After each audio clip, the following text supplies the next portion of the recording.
ग्रहण माने ग्रस लेना, उसको कंट्रोल कर लेना। जब सूर्य ग्रहण पड़ता है तो सूर्य तो आग का गोला है, जो स्वयं आग का गोला है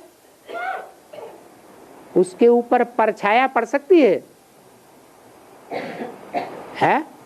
नहीं पड़ सकती। कहा जाता है सूर्य ग्रहण, वास्तव में सूर्य और पृथ्वी के बीच में चंद्रमा आ जाता है। यहां हम बेहद की बात समझें। यहां चंद्रमा कौन है? ज्ञान चंद्रमा ब्रह्मा आ जाता है। पृथ्वी माने कन्याएं माताएं रूपी धरणी।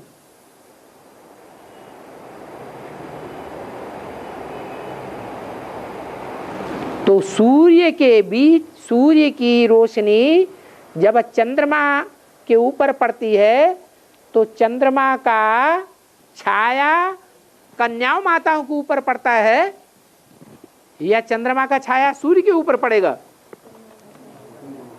कन्याओं माताओं के ऊपर प्रभाव पड़ जाता है, परछाया में आ जाती हैं। किसके परछाया में आ जाती है? चंद्रमा के परछाया में आ जाती है। जैसे ओम राधे जगदम्बा का जब पार्ट बजाती है तो अभी किसके परछाए में है? चंद्रमा के परछाए में है। कृष्ण वाली आत्मा के परछाए में है। कृष्ण से ज्यादा प्रभावित है या ज्ञान सूर्य से ज्यादा प्रभावित है?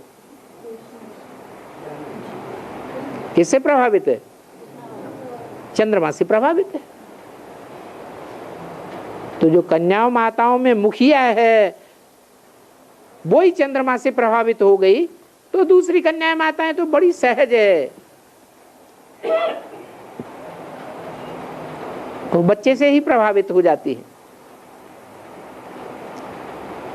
तो चंद्रमा का प्रभाव कहो, परछाया कहो, वो कन्याओं माताओं के ऊपर, कन्याओं माताओं रूपी धरणी पर पड़ता है।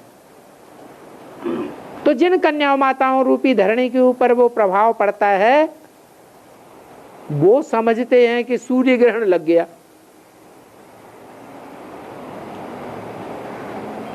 अभी बीके में जो कन्याएं माताएं हैं वो किसके प्रभाव में? ज्ञान चंद्रमा ब्रह्मा के प्रभाव में है। तो वो सूर्य को विकारों का ग्रहण लगा हुआ समझती है या चंद्रमा को धब्बे वाला समझती है?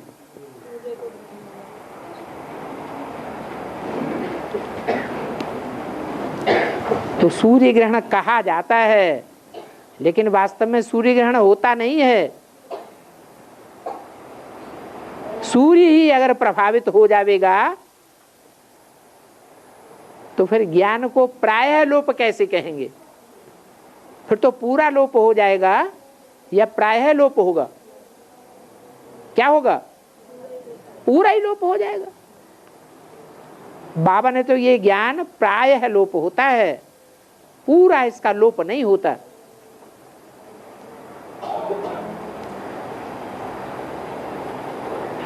ऐसे ही चंद्र ग्रहण, चंद्र ग्रहण कब पड़ता है? जब चंद्रमा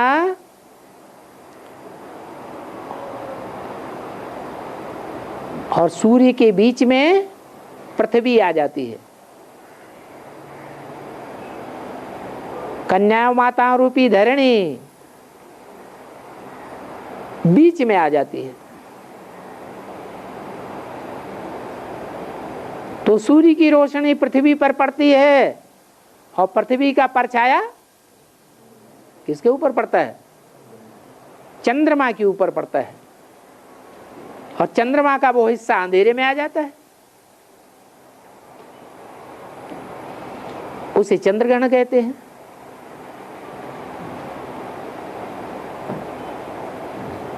तो कन्या माताएं चंद्रमा से प्रभावित होती हैं, और चंद्रमा किससे प्रभावित होता है? कन्या माताओं से प्रभावित होता है। बाकी सूर्य के प्रभावित होने की बात है ही नहीं। वो तो आदि से लेकर के अंत तक आत्मिक स्थिति में रहने वाली आत्मा है। आदि में भी विष्णु रूप था। जब सृष्टि का आदि हुआ, जो आदि में सो अंत में भी विष्णु रूप होता है।